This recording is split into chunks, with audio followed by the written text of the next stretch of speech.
Is New Hampshire a must-win for Jeb Bush? Well, assuming that Jeb Bush doesn't win Iowa, again, a big assumption, anything's possible. New Hampshire is a must-win state for a lot of candidates, it seems to me. A lot of candidates, again, in the more establishment bracket.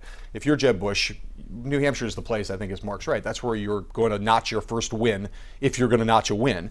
Someone like Marco Rubio, someone like Chris Christie, those are candidates. Chris Christie, I'd say if he decides to run, New Hampshire will be even more important to him, which is why he's spending so much time there, because he has virtually no chance of winning in Iowa. So he's going to put a lot of time and effort into. I'm glad you brought up Chris Christie, because somehow I don't hear much about him. I know he's out there. I know he's been in New Hampshire.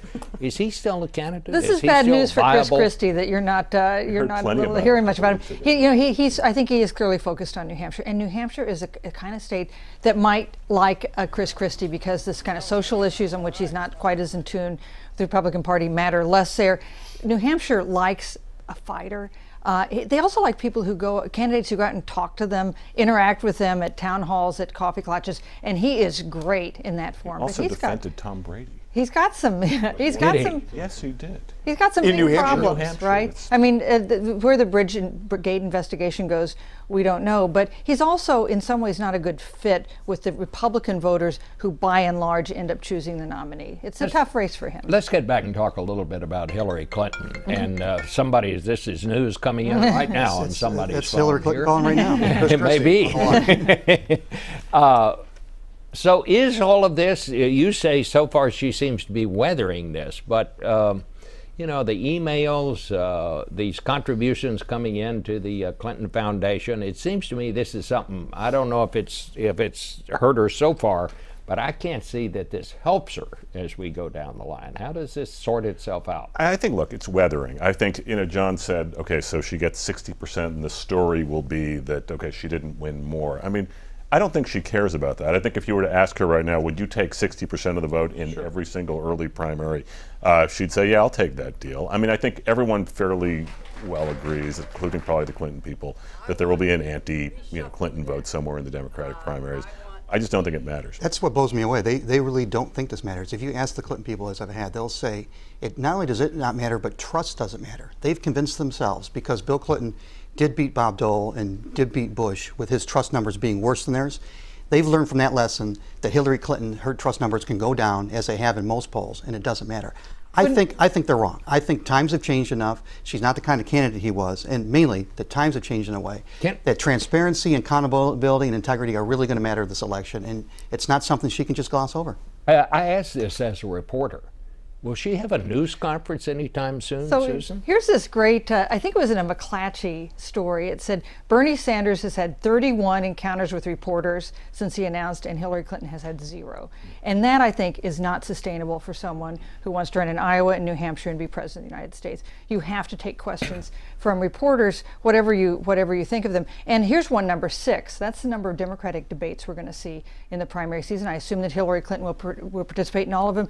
And that is an opportunity for those who would challenge her to really make their case against her on an equal footing. Well, do we know if she's going to participate in those debates? She says she's going to. She says she will. And I would think the question for us isn't just how it's affecting the campaign, but what does these two issues say about the kind of president she would be? We have to be asking those questions.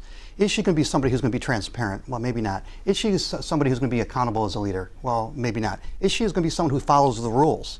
Well, she didn't follow the rules on emails or on the foundations, so maybe she's not a rule follower. Those are the questions that, even if her numbers start going up, the media still got to pay attention to those questions and help voters understand how to connect that to their vote.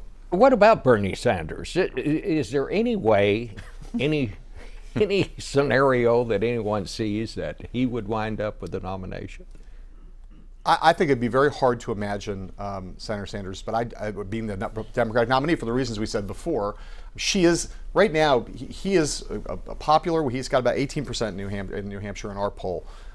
There's a part of the leftward, the farthest left wing of the Democratic Party finds him appealing, at least at this moment. She, however, is, extraordinarily popular with women in the party, with Hispanics in the party, with African Americans in the party, with union households, with the LGBT community. She has great strength with every part of the Democratic nominating electorate, none of which has changed over the course of these very, I think, substantively serious challenges. And I'm not trying to bring it back to politics. I agree with Ron. I've been very critical of her on the question of the emails. I'm critical of her on how she's answered the questions around the foundation. Those are real substantive issues. But within the Democratic nominating electorate, she continues to have great, broad, and deep strength with all parts of the party that matter. And that says nothing bad about Senator Sanders, that he's not going to be able to overcome that, I don't think. He said to you, there is massive dissatisfaction with income disparity in the country. He could not say, Bernie Sanders could not say in his interview with you that there's massive dissatisfaction with Hillary Clinton. But, you know, things happen. Right? Think how wrong we are typically at this point in the contest when we look ahead at who's the nominee or the next president is going to be. She is in the most formidable position of any non-incumbent in the time I've been covering politics. But, you know, time will tell. All right. Well, we're going to stop it right there. Mark, I'm going to ask you to stick around because we're going to come back and talk about the other big issue, Deflategate, in a minute.